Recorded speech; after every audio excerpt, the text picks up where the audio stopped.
As many of you know, a new overtime rule released by the Department of Labor was set to go into effect December 1st, 2016.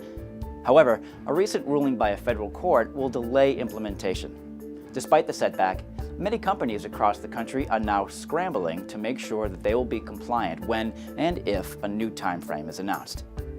It is the first change to federal overtime in 12 years, and all part of President Obama's pledge to raise middle-class wages.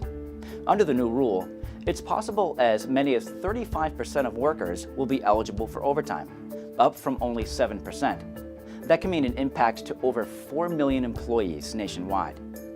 Under these new regulations, employees who meet the salary basis test and the duties test for the executive, administrative, or professional white-collar exemptions from overtime will be required to earn at least $913 a week, equal to $47,476 a year, to retain that exemption.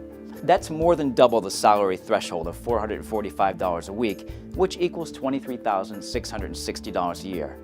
And this new threshold is set to increase every 3 years based on wage growth. HR departments must now determine how many of their employees are impacted by the rules and then decide whether to boost salaries to retain exempt status or to reclassify employees to non-exempt status. With that said, there's still a lot of uncertainty surrounding the new rule.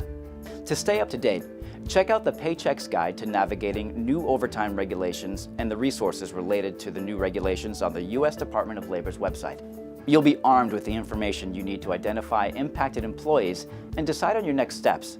But before you act, remember to include a communication plan to inform your employees of any changes to their compensation or company procedures related to tracking time worked once the regulation becomes official.